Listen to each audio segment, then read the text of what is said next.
선언은 크게 두 개의 파트로 구분됩니다. 첫 번째 파트가 엔티티의 이름을 부여하는 이름 파트, 그리고 이름을 제외한 파트는 엔티티의 종류를 지정하는 의미 파트입니다. 이렇게 선언된 구문은 실제 익스프레션에 사용이 될 때는 모든 파트가 사용이 되는 것이 아니라 이름 파트만 별도로 뽑아서 익스프레션에 사용하게 됩니다. 따라서 이름으로부터 원래 선언을 추적하거나 이름으로부터 원래 엔티티를 추적해야 되는 일이 필요하겠죠. 스코프가 바로 이러한 역할을 합니다.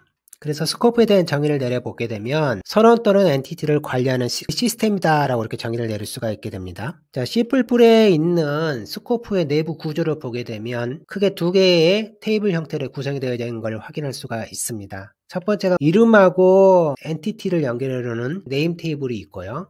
따라서 이름을 통해서 엔티티를 추적할 수가 있게 되는 거죠. 그 다음에 두 번째 테이블이 연관 엔티티 집합입니다. 스코프 A라는 녀석이 어떠한 엔티티하고 연결이 되어져 있는가를 추적하는 용도로 사용이 되어 있습니다. 따라서 스코프 1하고 스코프 2가 존재하는데 2에 어떤 엔티티가 있어요. 근데 스코프 1에 이 연관 엔티티로 뭘 지정하냐면 스코프 2에 있는 엔티티를 지정하게 되면 스코프 1의 연관 엔티티로 2의 엔티티가 지정이 되는 거예요. 즉 뭐냐면 엔티티를 기반으로 해서 또 다른 엔티티를 추적하는 용도로 사용할 수가 있어요. 여기서 알아야 될 용어가 등장합니다. 첫 번째 용어 네임 바인딩이라는 용어입니다. 여기 보면 네임 테이블에 이름하고 메타데이터가 서로 연결되어 있는 걸 확인할 수가 있어요. 메타데이터는 리플렉션에서 사용하는 엔티티 표현 방식입니다. 리플렉션이 추가되면서 엔티티라는 녀석을 직접적으로 이렇게 표현할 수 있게 된 겁니다. 이름과 동시에 엔티티가 등록이 되어지는 거잖아요. 그래서 네임 바인딩을 했다라고 표현합니다. 즉 특정 이름으로 특정 엔티티를 묶어주는 거죠. 두 번째 용어가 belong to라는 용어입니다. 흔히 이제 소속됐다라고 표현하는데 네임 테이블을 자세히 보면 이름은 없는데 엔티티만 있는 녀석이 있어요. 그 엔티티만 추가되어 있는 녀석이 있습니다. 이런 경우를 뭐라 그러냐면 특정 엔티티가 스코프에 belong to 했다.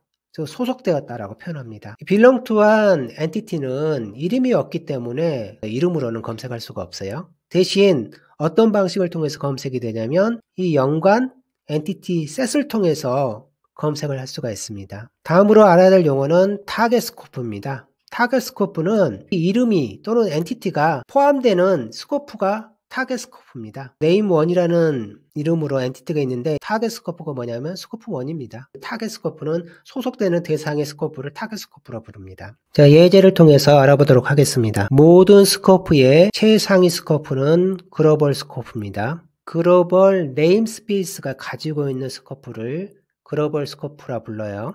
자, 글로벌 스코프에 속하는 선언들을 알아보면 스트럭처 A 까지가 여기에 속하고요. 괄호 구문은 속하지 않아요. 이건 나중에 다시 언급을 하겠지만 B 하고 괄호 부분은 속하지 않아요. 그 다음 메인 여기는 괄호 있잖아요. 바로 여기 앞에서부터 이렇게 속하지 않습니다. 즉 인트 메인까지만 속해요. 그래서 이거를 네임 테이블에 등록을 하게 되면 B라는 타입이 존재를 하고요. 엔티티는 스트럭처예요. B라는 이름이 존재를 하고요. 이때도 스트럭처예요. 그 다음 메인이라는 이름이 존재를 하고 펑션이네요. 엔티티가. 이렇게 네임 테이블이 만들어지는 거예요. 네임 테이블이요.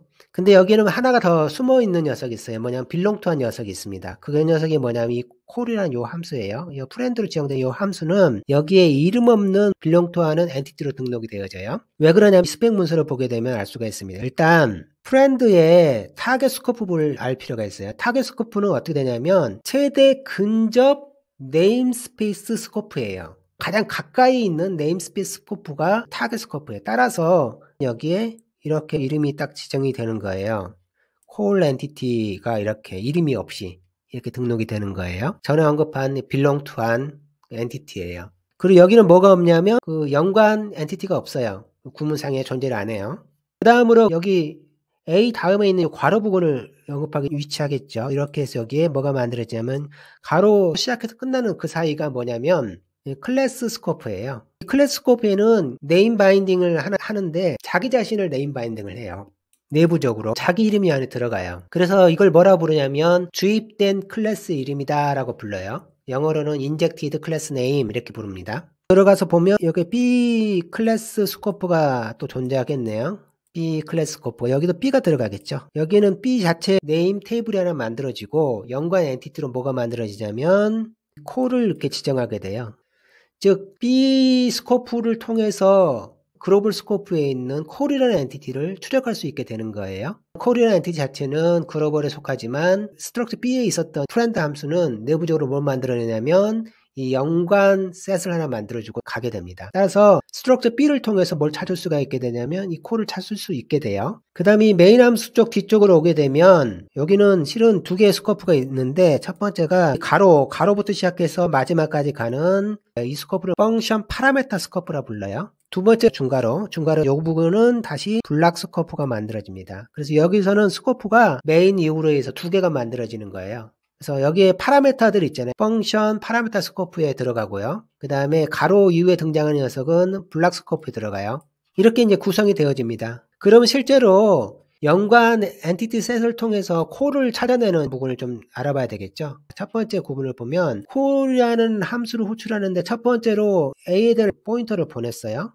근데 A 스코프는 뭘 갖고 있지 않냐면 콜에 대한 연관 엔티티를 갖고 있지 않잖아요. 그러니까 포인터 A로 콜을 찾을 수가 없어요. 그러나 두 번째 B에 대한 포인터가 넘어가잖아요. B에 대한 포인터는 B 타입이잖아요. 그렇죠? 그래서 B 스코프, 즉 B 스코프로부터 이 연관 관계를 통해서 콜을 찾을 수 있게 돼요. 그래서 이 첫 번째 여기 있는 콜 구문은 문제가 없어요. 콜을 찾을 때 연관 엔티티 기반으로 검색을 하니까. 근데 두 번째 구문은 좀 문제가 있습니다. 널 포인터를 넣어버렸잖아요. 널 포인터를 두 번째 값으로 넣게 되면 오직 뭐만 작동하냐면 A 스코프에 대한 연관 데이터만 가져가잖아요. A 스코프에 대한 연관 엔티티는 없어요. 따라서 콜을 못 찾아내요. 여기서 이제 재미난 걸 확인할 수가 있는데 콜이라는 이 프렌드 함수는 이름이 없잖아요. 이름이 없으면서 B의 친구로 연결되어 있거든요. 엔티티를 통해서. 그래서 이걸 뭐라고 부르냐면 히든 프렌드라고 부릅니다. 이름 자체는 숨기고 B라는 스코프를 통해서만 검색한다. 이름을 숨겼다. 그래서 히든 프렌드라고 부릅니다. 다음 예제는 히든 프렌드에 대한 전형적인 예제입니다. 이 히든 프렌드라는 이 예제에는 연관 엔티티에 대한 개념이 역시 사용이 되고 있어요. 스펙 문서를 통해서 보게 되면 이러한 내용이 있습니다. 즉 인라임 네임스페이스는 자체적인 네임스페이스를 만들잖아요. 그 다음에 그 인라임 네임스페이스를 감싸고 있는 외부 스페이스, 역으로 말하면 글로벌 스코프가 이렇게 있을 때에 감싸고 있는, 즉 외부에 있는 요 스페이스는 인라인 내부에 있는 요소에 대한 연관 엔티티 셋을 갖고 있습니다. 지금 무슨 얘기냐면 글로벌 스페이스를 통해서 이 인라인 스페이스에 있는 모든 요소를 접근할 수 있게 되는 거예요. 엔티티가 서로 연결되어 있으니까요. 결국은 이 글로벌 스페이스에 is 스페셜 땡땡땡이라는 요 함수가 존재하는 거예요. 그냥 간단하게 보시면. 이 is 스페셜이라는 함수는 그 점점점으로 이렇게 구성이 되어져 있기 때문에 똑같은 이름의 다른 함수하고 경쟁을 하게 되면 항상 집니다. 체급이 가장 약한 녀석으로 이렇게 함수를 false를 반환하도록 만들어놔요. 경쟁자가 아무도 없으면 false가 반환될 거고요. 경쟁자가 등장을 하게 되면 그 경쟁자 때문에 밀리는 형태로 이렇게 만들어 놓는 겁니다. B 스트럭처에는 is 스페셜이랑 똑같은 이름의 함수를 하나 해놓고요. B에 대한 포인터를 받도록 해놨어요. 그래서 요 이름은 어디로 바인딩이 되어 belong to 하는 거냐면 전에 배웠듯이 namespace에 belong to 하겠죠. 즉 이름이 없이 belong to 하고 있어요. 있는데 어떨 때만 반응하냐면 B 스코프를 통해서만 is 스페셜 함수가 딱딱하고 발견이 되는 거예요. 즉 발견이 되는 순간 여기 있는 가장 약한 녀석과 경쟁하게 되는 거예요. 찾기만 하면 항상 얘가 앞으로 나오는 거죠. 그래서 실제 사용할 때 어떻게 사용하냐면 이런 식으로 사용하게 됩니다. is 스페셜 A에 대한 포인터를. 근데 A는 뭐가 없냐면 엔티티 셋이 없잖아요. 연관 엔티티 셋이 없잖아요. 그러니까 못 찾아내겠죠. 그래서 항상 false가 되고요.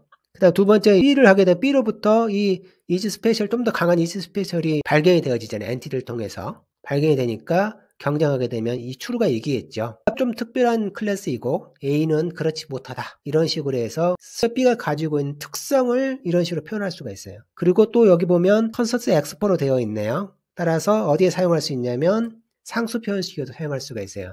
즉 A라는 변수가 스페셜하면 스페셜하다는 문구를 출력하고요. 스페셜하지 않다면 스페셜하지 않다라는 문구를 출력해요. 그래서 컴파일 타이밍에 진행이 되기 때문에 나중에 이 둘 중에 하나는 사라지고 하나만 남겠죠. 글로벌 스페이스하고 인라인 네임스페이스 사이에는 엔티티 셋이 있다. 서로 연결된다. 엔티티를 통해서. 자, 그런 내용입니다. 지금까지 배운 스코프가 엔티티를 관리하는 방법을 정리해 보겠습니다. 첫 번째가 이름 룩업입니다. 네임 테이블을 통해서 이름을 주면 그 이름으로부터 엔티티를 찾아낼 수 있다. 그게 이제 이름 룩업의 방법이고요. 또 다른 방법이 하나가 더 있었죠. 예를 들어서 두 개를 예를 들었습니다. 클래스에서 프렌드 함수를 찾아내는 과정에서 연관 엔티티 집합을 이용하는 게 있었고요. 그 다음에 글로벌 네임스페이스에서 내부에 있는 인라인 네임스페이스를 접근하기 위해서 연관 엔티티 셋을 구성하는 부분을 언급을 했습니다. 이렇게 엔티티를 통해서 또 다른 엔티티를 찾아내는 이런 룩업을 엔티티 기반 룩업이라고 부릅니다. 이 엔티티 기반 룩업은 또다시 도달 가능성이라는 방법을 이끌어냅니다. 이 도달 가능성이라는 건 뭐냐면 엔티티가 다른 엔티티로 가는 이 A라는 엔티티를 통해서 B라는 엔티티를 찾아냈잖아요. 그래서 A로부터 가는 거, 그 얼마만큼 갈 수 있느냐, 그걸 이제 도달 가능성이라고 불러요. 엔티티 간에. 그래서 어떠한 연산에 참여하는 모든 엔티티가 특정 스코프 안에 있는 엔티티다. 다시 한번요. 어떤 연산에 참여하는 모든 엔티티를 가져와서 봤더니 이 엔티티들이 특정한 스코프하고 연관되거나 그 안에 있는 엔티티다 라고 하면 이럴 때 뭐라 표현하냐면